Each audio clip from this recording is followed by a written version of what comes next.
Welcome back to another explainer. Today, we are taking on a piece of engineering that has absolutely redefined human existence and global travel. I mean, if you've ever stared out the window of a commercial jet and just kind of wondered how that massive, roaring metal tube bolted to the wing actually keeps you up in the sky, well, you are in the perfect place. We are going to totally demystify the complex mechanics of aircraft engines. We'll be diving deep into a detailed explanation of exactly how these airplane engines work, breaking down all those complex details into a really clear, structured engineering blueprint, so you'll know exactly what's going on under the cowling. Here's a quick overview of our roadmap for today. We're going to start by looking at the magic of thrust. Then, we'll literally follow the physical path of the air by exploring the sucking and squeezing phase, followed by the hot section. After that, we'll compare turbofans versus turboprops, and finally, we'll take a look back at the legendary radial engine era. All right, Section 1, the magic of thrust and Newton's third law. Let's dive right into the very foundation of flight. To kick things off, I want you to really think about this for a second. How does a 700,000-pound aircraft hurtle through the sky at 80% the speed of sound? When we're just sitting there in the cabin, sipping a soda, it's so easy to take it all for granted. But the physical reality of moving that much aluminum, and all of us, through the air is literally staggering. And honestly, it all comes down to one fundamental law of physics. That physical law gives us thrust. Simply put, thrust is the forward force pushing the engine and, obviously, the airplane forward. It relies entirely on Sir Isaac Newton's third law, which tells us that for every action, there is an equal and opposite reaction. Essentially, the engine sucks in this massive volume of air at the very front, heats it up, and then blasts it backward out of the exhaust nozzle.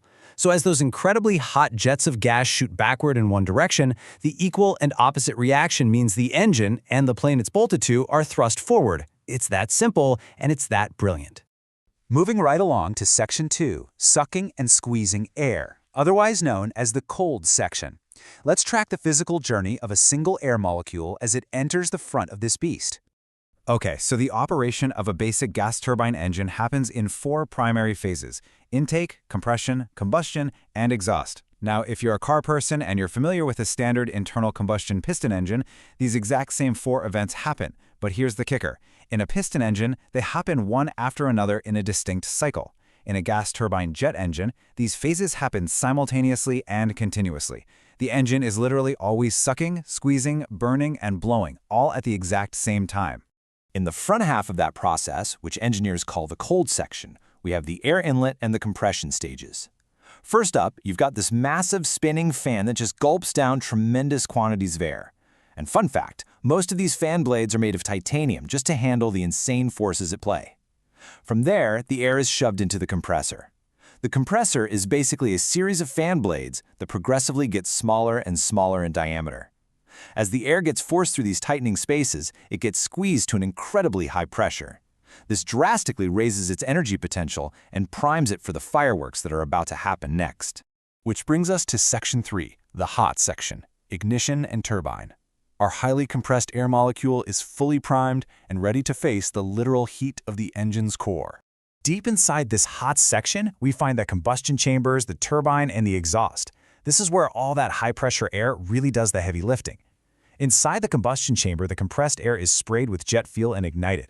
But remember, this isn't just a pulsing spark like you'd see in a car.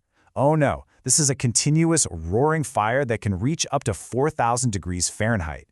It's so hot that the inside of this chamber often relies on special ceramic materials, literally just to survive the heat without melting. This rapidly expanding, incredibly high-energy gas then blasts backward through the turbine blades, spinning them thousands of times a minute. And because that turbine is linked by a long shaft right back to the compressor up front, this spinning action is what keeps the entire cycle running. Finally, the remaining gas exhausts out the back nozzle to push the plane forward. All right, Section 4, turbofans versus turboprops and engine configurations. Now that we've got a handle on the core mechanics of a gas turbine, let's explore how different engine designs use this core to tackle specific challenges, like balancing speed versus weight. Whenever you look at a modern commercial airliner, you're almost certainly looking at a specific type of engine called a turbofan.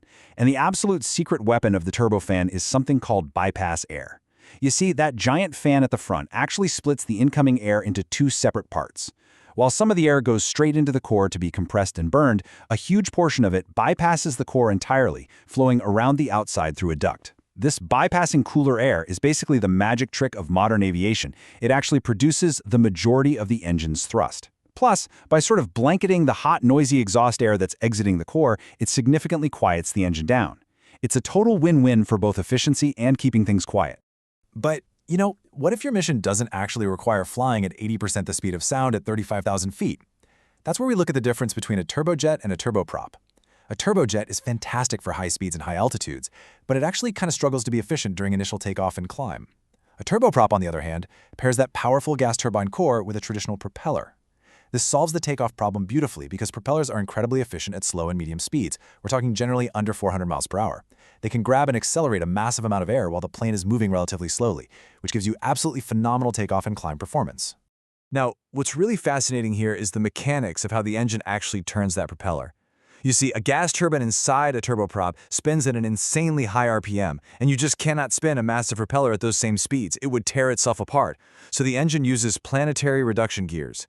These gears are engineering marvels. They take the high RPM and low torque coming off the main turbine shaft and mathematically convert it into low RPM and high torque. This perfectly matches the twisting force you need to drive a heavy propeller safely and efficiently.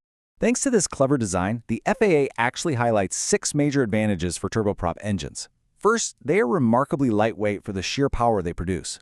They also offer fantastic mechanical reliability, mainly because they have relatively few moving parts compared to those clunky old piston engines. On top of that, they give you simplicity of operation, minimum vibration, really high power per unit of weight, and my personal favorite, they can feature a reversing propeller. That reversing feature is a huge asset because it acts like a massive air brake to slow the aircraft down right after it lands. Ultimately, these engines hit their absolute sweet spot of fuel efficiency and performance at speeds between 250 and 400 miles per hour and cruising altitudes right between 18,000 and 30,000 feet. And finally, Section 5, the radial engine era, focusing on those classic piston powerhouses. To wrap up our explainer today, we're taking a quick trip back in time to look at the historic engines that totally defined aviation before the jet turbine took over the skies. If you've ever stood next to a World War II bomber, like the legendary B-17, you have seen a radial engine in all its glory. Unlike the engine in your car, which lines up its pistons in a straight row, a radial engine arranges its pistons in a massive circle around a central crankshaft hub. It uses one fixed master rod, with multiple articulating rods pinned all the way around it. Usually, you'd see 3 to 9 cylinders per row. By arranging them in a circle like this, every single piston directly faced the oncoming wind. That meant they got perfectly even air cooling, which was a huge deal because it completely eliminated the need to carry around heavy, complicated water cooling radiators. Plus, these beasts produced massive torque at relatively low RPMs, which meant they could often just drive the propellers directly without even needing those complex reduction gears we talked about earlier. So the really wild part about all this is that even though these giant 1,200 horsepower radial engines have mostly disappeared from the commercial skies, their mechanical DNA is actually still cruising right down our highways. There's this fantastic quote that perfectly sums it up. The engine from a Harley can be thought of as 2 cylinders from a radial engine. It's totally true. In a Harley-Davidson motorcycle, both pistons share a single connection point to the crankshaft, exactly like the articulating rods on the master hub of a World War II bomber's radial engine. That unique, shared geometry is exactly what gives a Harley its distinct, uneven, rumbling sound. So next time you hear one drive by, you are basically listening to a living piece of aviation history.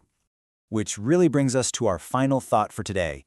We've journeyed all the way from the raw, air-cooled piston power of those World War II radial engines straight through to modern titanium-bladed turbofans that carefully split bypass air to quietly push us at 80% the speed of sound.